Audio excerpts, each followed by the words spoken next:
Hello. Today, in the warm morning in XLRI Jamshedpur, I am Keshab Jain, hosting you today a podcast for ClockSpeed 6.0 on behalf of Xplore. And today, joining us is Ms Mohua M Basu, who is Executive Director of Material and Contracts in Pipeline in Indian Oil Corporation. Ma'am has a tremendous experience in the field of petroleum and pipelines, and today she is joining us to share some remarkable insights regarding her journey, the pipeline world, and the road ahead for the petroleum sector. Ma'am, welcome to the podcast. Thank you so much, Keshab. Ma'am, so beginning with the questions, can you tell us about your career as executive director? You have been there in Indian Oil for a long time now, and Indian Oil has been one of the iconic companies in India, the Maharatna. So, what drew you to this sector, and like what keeps you constantly working in this sector? How do you relate the personal and professional life here, and what keeps you driving in energy sector? Thank you so much, Keshab. To summarize, my journey in Indian Oil Corporation has been a challenging one as well as a very, very rewarding journey. I have had in my course of the journey very good mentors, very good seniors, very good peers, and also people who have been working with me or who have been reporting to me have helped me in this journey throughout, and I'm only full of gratitude and gratefulness for allowing me to rise up to this level in a giant energy giving company. Now, going back to my perspective as to whether I ever had a reason for joining an energy related company, I would really like to say I used to remember a small quote which I used to see as a small girl when I used to travel. It said in an Indian Oil petrol pump, you have to save this drop of oil or you walk 100 miles from now. Okay. So this was a caption which it was just in my mind for a long, long time. I had retained it and somehow it had struck onto me. And when I eventually, it's only God's grace, eventually got into Indian Oil Corporation, I just thanked him and said that at least I could make my dream come true. And I have joined a corporation which will make a difference to the nation. My commitments and my work will surely make a difference. Because if you remember, in our times, it was a girl becoming an engineer was not accepted very easily. True. So I had to go through a lot of hurdles and a lot of persuasions to my parents that I want to pursue this.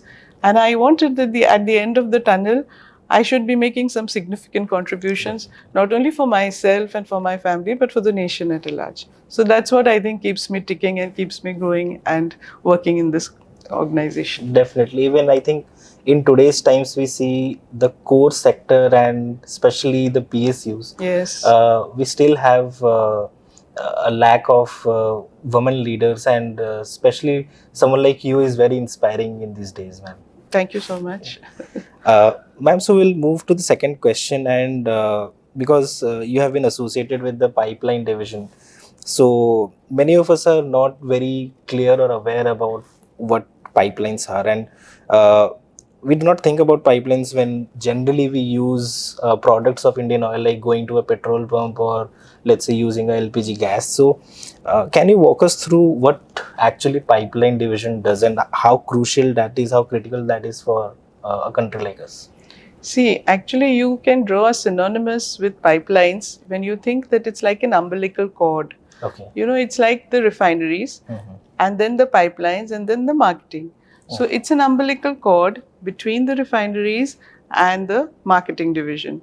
The refineries is producing the products, pipelines is transporting the products and giving it to the marketing section. Okay. And then it goes to all of us in the petrol pumps. Okay. Now, apart from this also, we also supply the crude or the raw material to the refineries where the crude oil is processed also through these pipelines. So that's why pipelines play a very, very important part in the whole gamut of this energy transportation.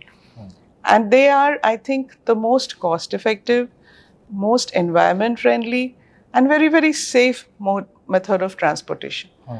Now, of course, there are many challenges when you have to lay a pipeline from a very distant location to your marketing installation. But there are various challenges, rough terrains, your stakeholders don't allow you, land, several things like this come in the way. But we have to overcome those struggles and overcome those obstacles and somehow make our way through.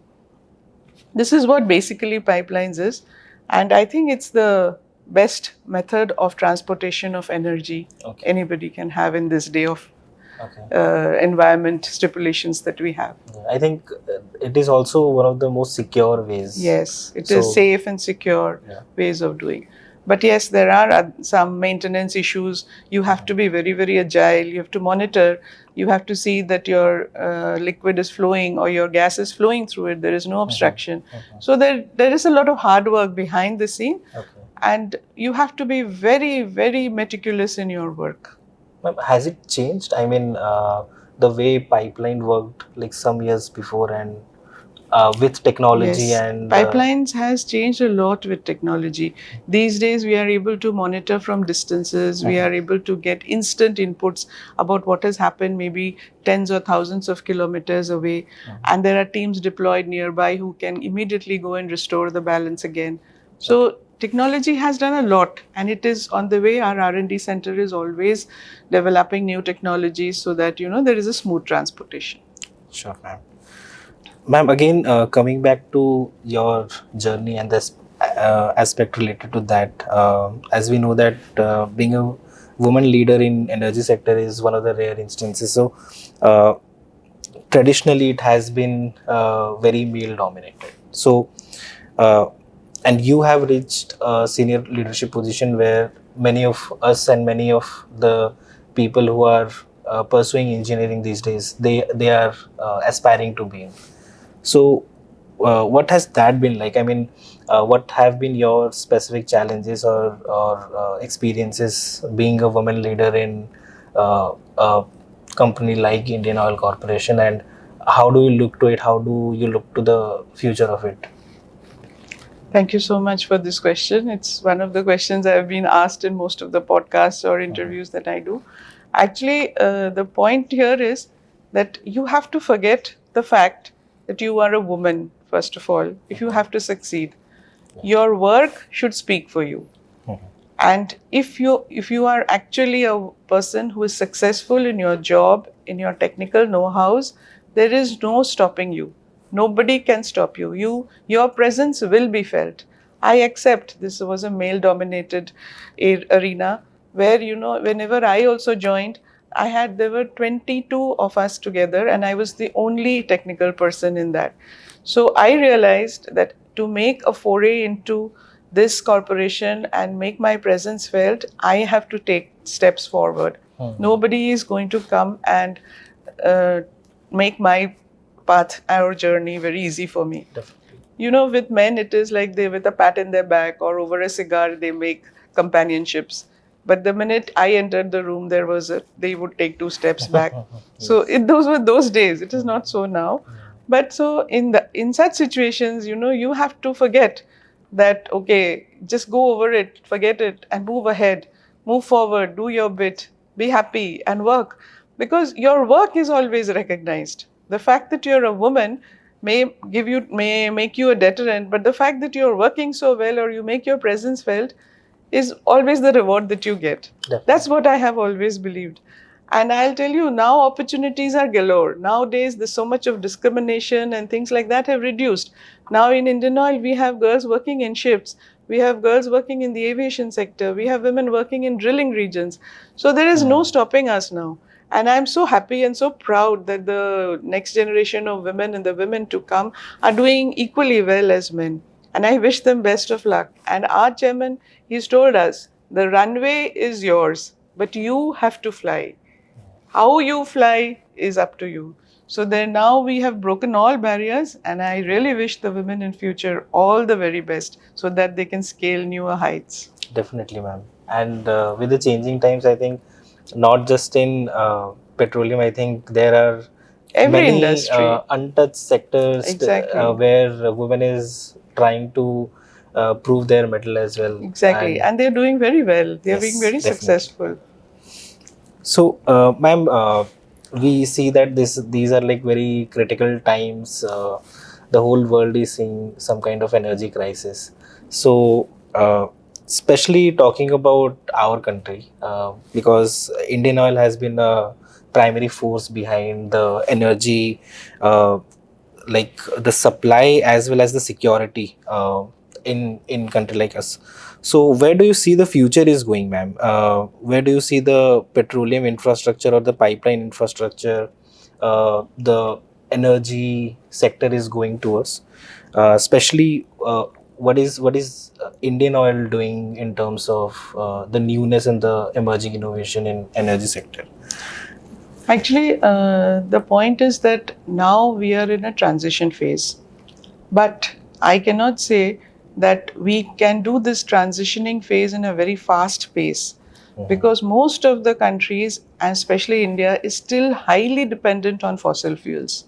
So we have to balance both. First and foremost, I believe our refineries, which is our core business, we need to strengthen that and see where in the how we can optimize our operations, where we can reduce our losses and make the most amount of profits there. Sure. Maybe a little steps of energy conservation schemes, bringing in a newer kind of green energy, and little steps in our refineries, making reuse of our wastewater, steps like this that we've already taken. So this we should continue, but our strong foothold of refining business, also we should keep improving as much as we can. And we have to align our goals with the nation's need at present of securing the environment along with it also. So in this, I would really see Indian Oil doing a very marvelous job, and especially aligning our goals are so well aligned at present, and we are moving absolutely in the right direction to align our core goals with the Panchamrit goals of our Prime Minister. So I see a very bright future for Indian Oil. So thank you so much, ma'am. These were really insightful answers, and we got to know about the pipeline sector as well. So thank you so much. Thank you so much.